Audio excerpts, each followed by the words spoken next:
Good evening, everyone. Welcome to Franchise Dissection, the show where we examine your favorite horror franchise one entry at a time, asking if it is essential to the franchise as a whole. I'm your host, Alan, joined by my good friend, Corbin. What's going on, everybody? I'm back with another franchise dissection. Oh, we're of course happy to have you. So we're going to be continuing on with Friday the 13th. Shocker to nobody.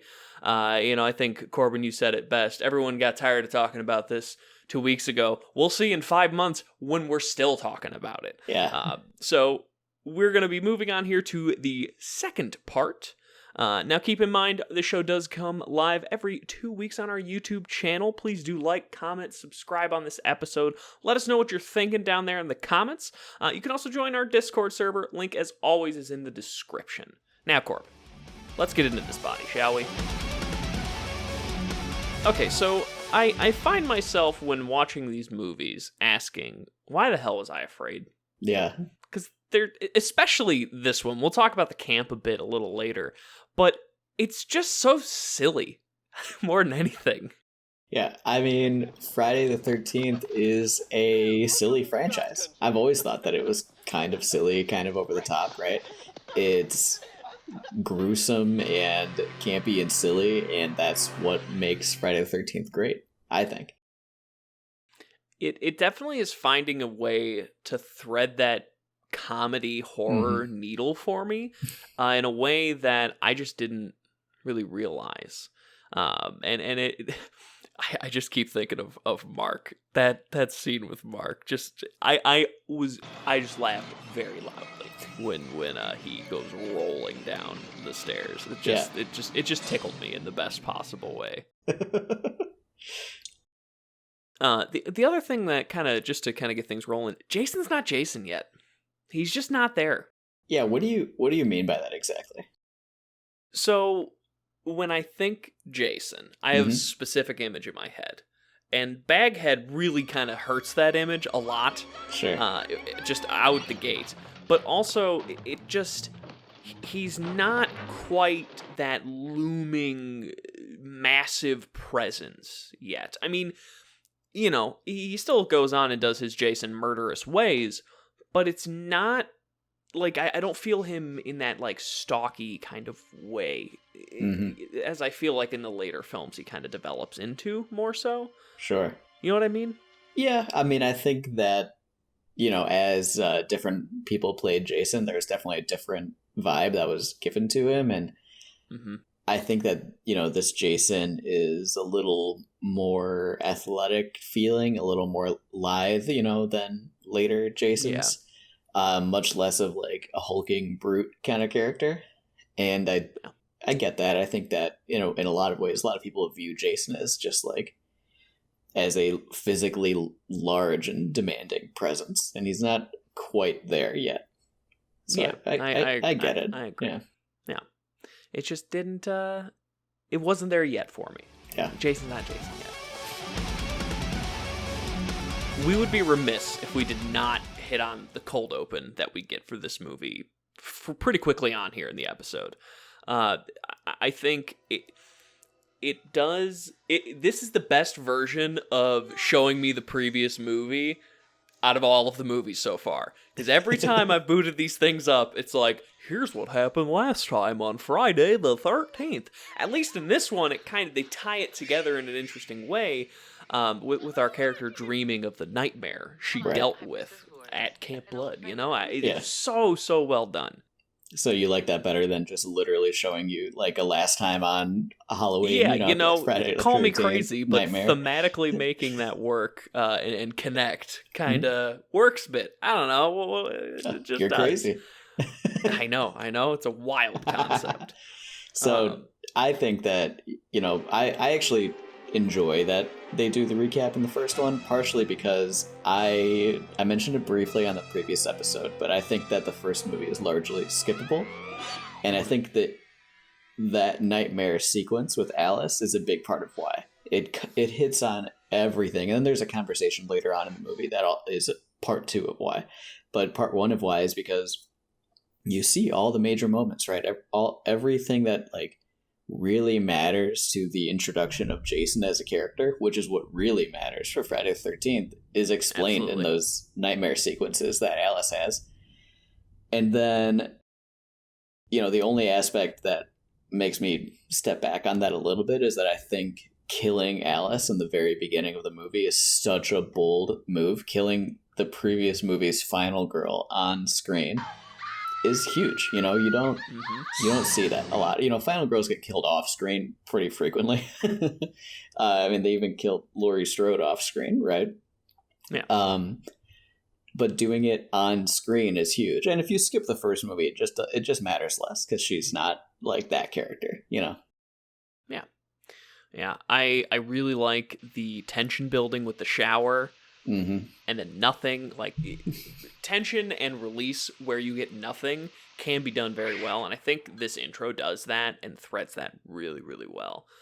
And then the ice pick to the temple, it's not particularly gory, but it's effective. I think like as just a very succinct, she's gone, done, end of story. Like it I think it needed to be something kind of quick for this kind of cold open. I really liked it. I agree. I actually have a question for you about the cold open before we... Okay, fire away. How do you feel about Jason finding and killing her wherever she happened to be? So I am often known as someone who does not like narrative dissonance. That never once came to my brain. I just assumed Jason is Jason and he made it work. Yeah. He just found her and did what he had to do. I honestly didn't even think about that. Not once did I think anything about it. Doesn't matter. Yeah, fair. So when it comes to gore, we talked a little bit about our cold open. Mm-hmm. Corbin, what do you think gore wise? I think that it's a little bit less gory than the first movie, even though you see about as much on screen, right? And I think it's just so obvious that this movie was hampered by behind the scenes conflicts, right, with the MPAA. I mean, this movie was seriously edited, and when you see some of the behind the scenes footage that they shot, extended scenes that they shot, like the gore is so much more visceral at times. Like we even just mentioned it, right? Alice is killed in the very beginning of the movie. There is footage where they show that whole sequence, and it like the ice pick goes through her mouth. Like there's this whole like thing. You see everything. Wow. And whether or not it's more effective not having that, right, I think can be debated, that particular one. But a lot of the other kills, the reason why they happen so quickly or they end so quickly is just because they were forced to do it that way. And I think that's a major bummer, right? I think it's just a huge argument against censorship of that kind, especially seeing what other movies have been allowed to do. Mm-hmm. That said, I like a lot of the kills. My favorite one is when Mark gets killed. So good. I just love like him, on right on the edge, and then he gets the machete in the face backwards. By the way, exactly. I noticed that too. Yeah, and then it's a good use of not being able to show it because you do. It's kind of like the kill in the first movie with the axe in the face. Yeah. But I just love like seeing the machete in his face, and then he's like tumbling down. Exactly. The preposterous roll down and scream is amazing. It had audible chuckles. Just couldn't contain the laughter on that one. So I guess I didn't necessarily know about the interference or censorship side of things. Yeah. That does make a bit more sense, though, kind of thinking through the kills in this movie. Mm-hmm.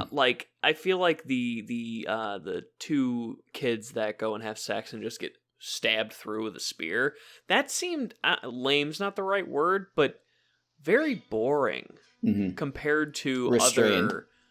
Yeah, and in a weird way, because you'd figure like, oh, well, this can be there's some, you can do something here, but it's just stab. Yeah. Okay. You know? For sure. I think from my understanding of it, honestly, and you can say this through the entire Friday the 13th franchise, like a hallmark of the franchise is that they just go for it with the gore. Anytime you think like that was just not an interesting kill, or that just wasn't as gory as it could have been, or I felt like it should have been, it's almost always something that was forcibly edited. Yeah. And I think that shows through a lot with Scott's death. Especially considering we get 2 good throat slits in a movie a year prior to this, and then his is just like so boring. Yeah. Like what? Yeah, that just it's not that it makes it a bad movie, it's just you think to yourself, this could have been more than what it is. It could have done more with its gore. I agree.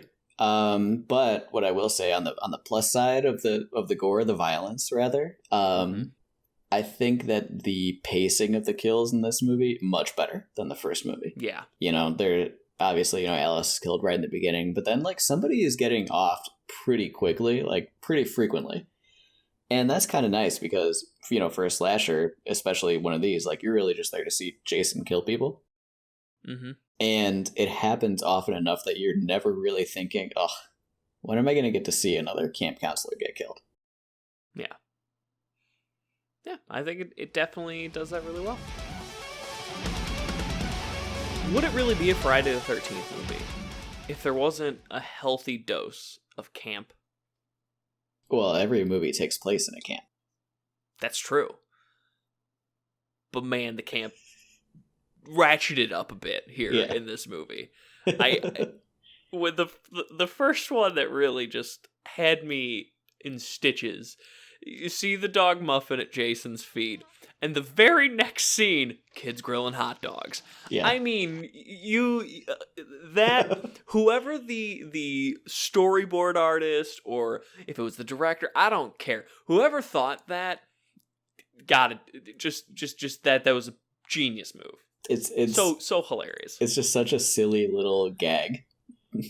Exactly. Like why? And then they do a gag with the dog again later on when Ginny is like bracing for the door, right? And they open the door and it's just the dog. He's back. I honestly, that made me happy to some degree because like I hate dogs dying in movies. I'll be honest. That's one of those things that gets to me. Sure. So when you see this because you see a dead dog that you clearly are supposed to think is Muffin, and then when Muffin shows up, it's like, Muffin! Yay! It's a good time. Everybody's happy. Yeah, and then Jason jumps through the window.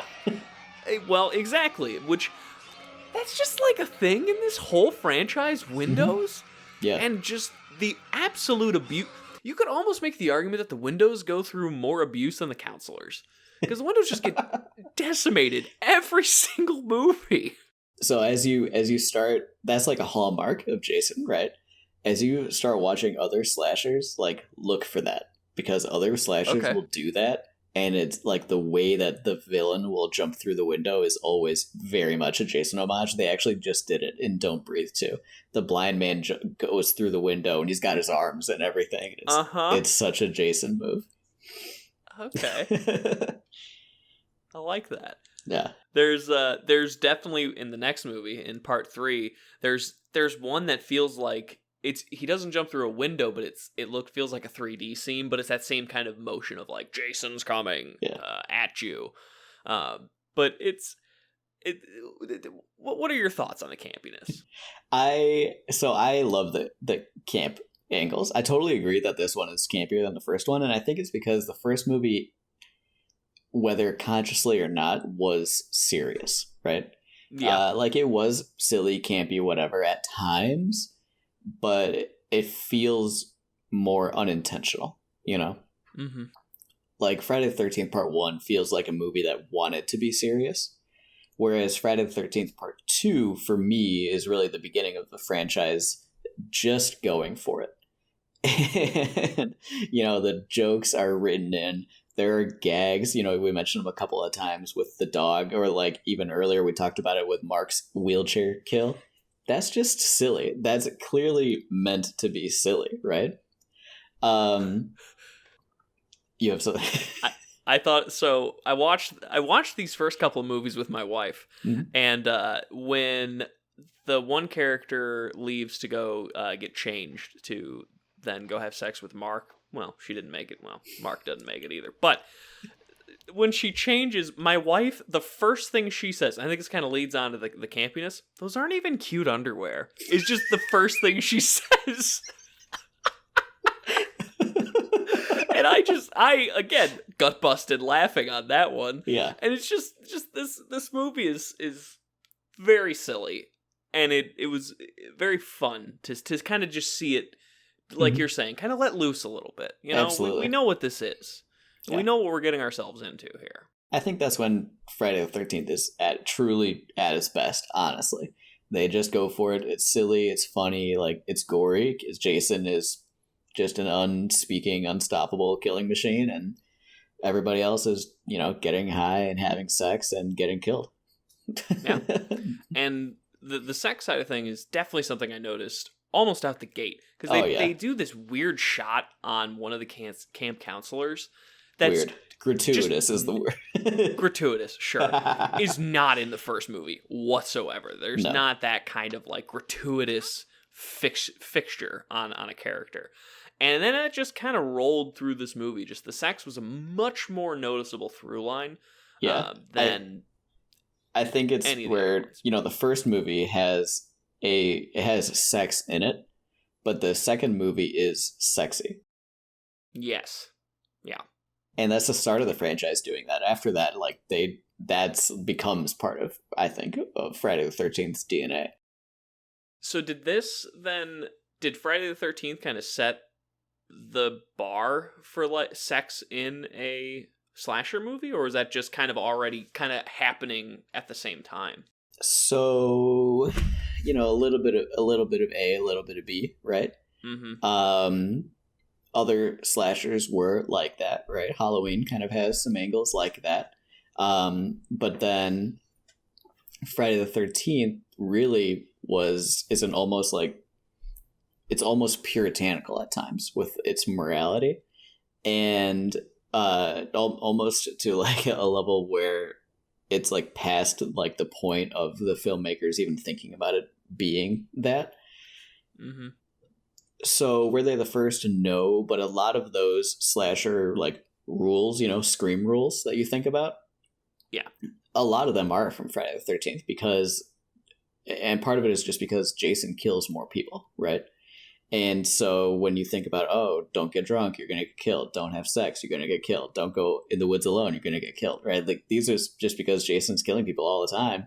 And these are vulnerable moments, right? If you're drunk, you're vulnerable. If you're by yourself, you're vulnerable, right? And that's just when Jason happens to kill people. And so I think that it unintentionally set those rules in place. Interesting. I like that. Yeah. All right, so just like last time, we're going to talk about the climax, because I think that's becoming something I've noticed with these movies, is the climax sequences are often quite good. Yeah. It's not to say that the other parts of the movie are not enjoyable fun. We've talked about how much we loved Mark's death multiple times, just as an example. But the climaxes really do seem to be where things all just kind of culminate, and that absolutely is true in this movie. Probably more so, much more so, I would say, even than the first one, and maybe a little bit in some of the other ones after this as well. So, how do you want to tackle this, Corbin? How do you want to start our discussion with this climax? Yeah, so I mean, I think that first things first, you have to talk about the other half of the climax, right? Ginny, the final girl. I think that she is a top 3 final girl in the franchise, right? Maybe top 1.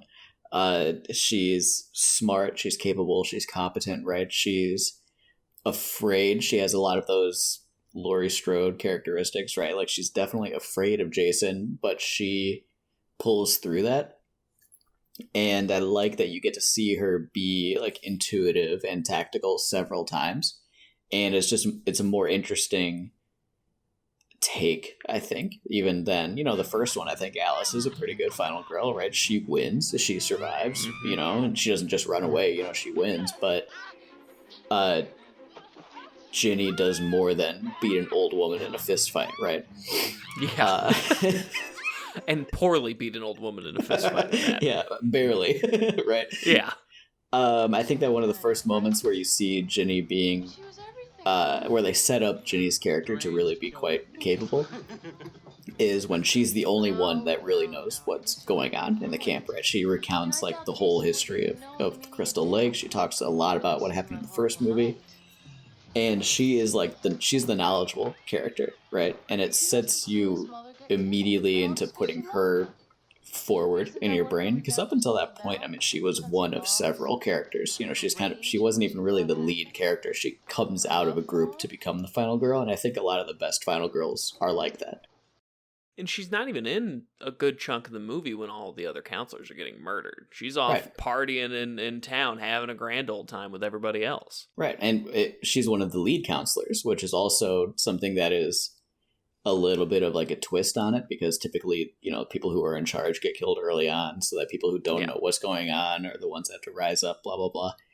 And I like that as somebody that did, she is in a position of power, and she knows what's going on, and she gets to fight Jason.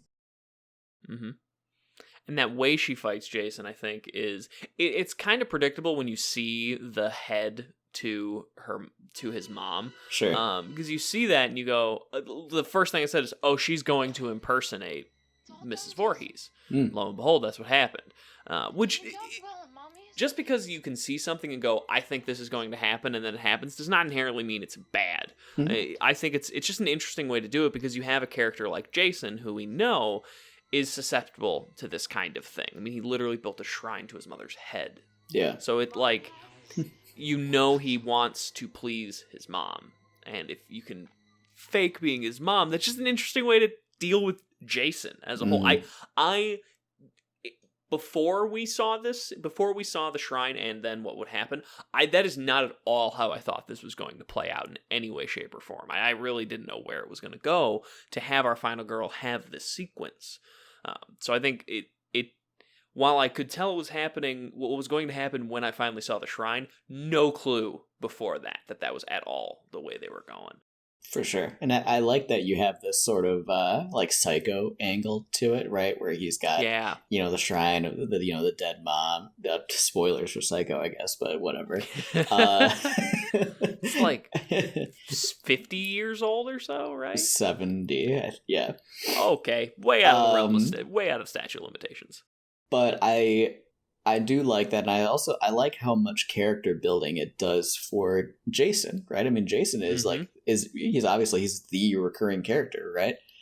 And up until that point, you don't really know how he feels about his mom. You kind of have the idea that he's killing for revenge, but not really there, Yeah. And you kind of get the idea that maybe he's a bit of like a country bumpkin kind of character, but you don't really know. And that sequence lines it all up for you, and that little bit in the shrine with Ginny, that basically is who Jason is for every movie going forward after this. We also got to talk about how Ginny not only fakes him out, then has to fight him because he sees through her disguise. Yep. Paul just shows up out of nowhere to get in the way, which is cool because it gives Ginny the chance to actually do the final blow, which was awesome. And, like, he gets so massively injured, by the way. Like, that machete goes into his shoulder, like, all the way down to here. His clavicle busted. Gone. Yeah. It's destroyed. So many muscle groups. Oof.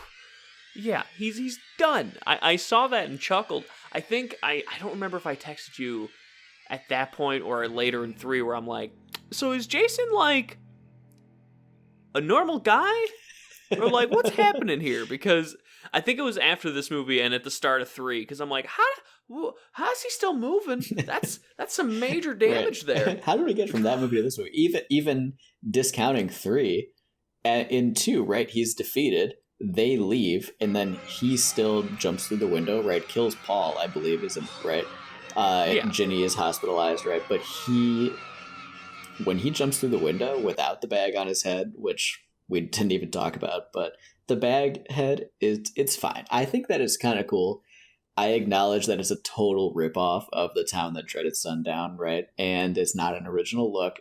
Part 3 is really when he gets an original look. I like the bag regardless, but whatever.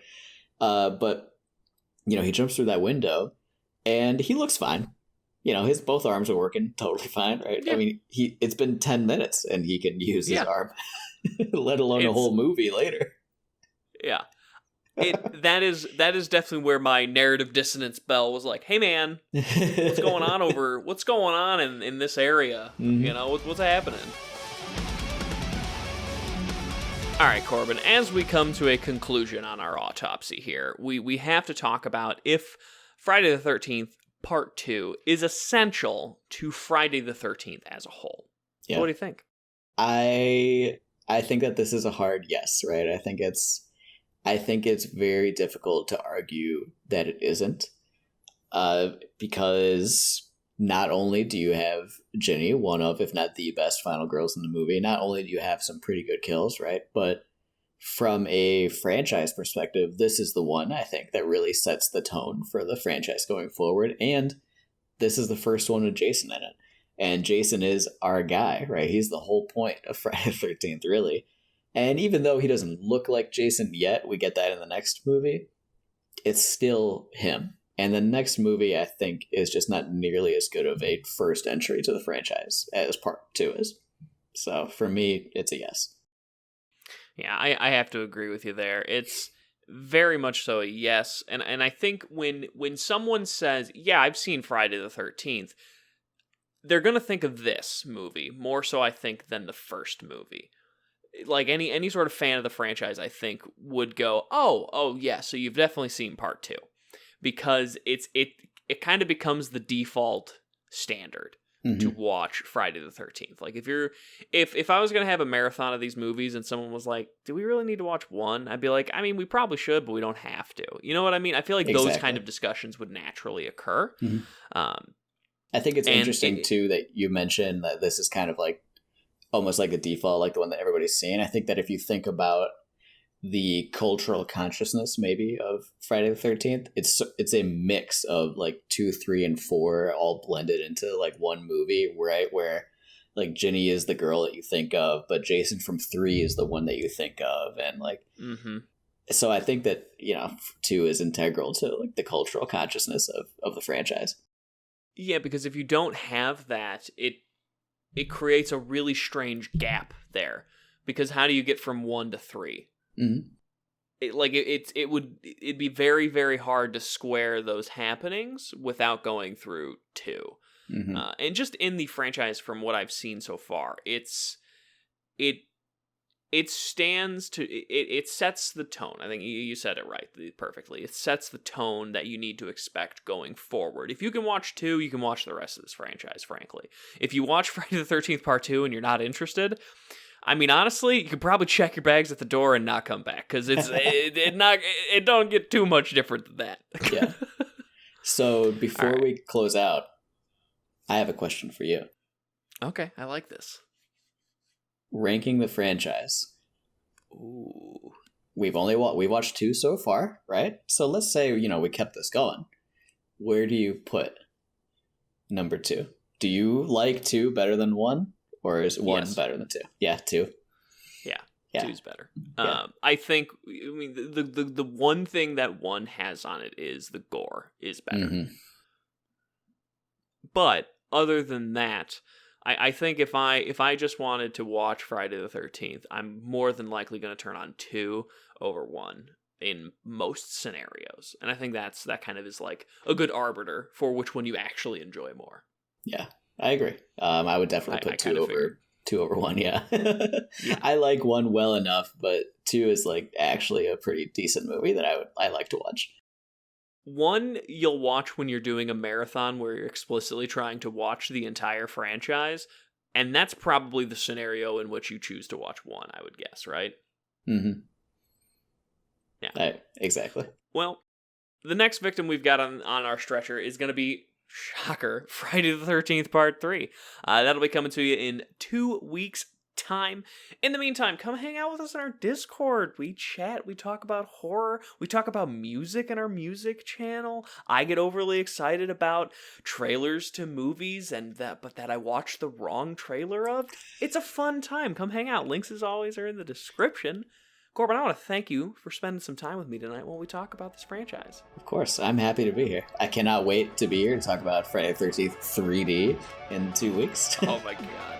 Those 3D sections. Oh, I'm super excited to watch that one too.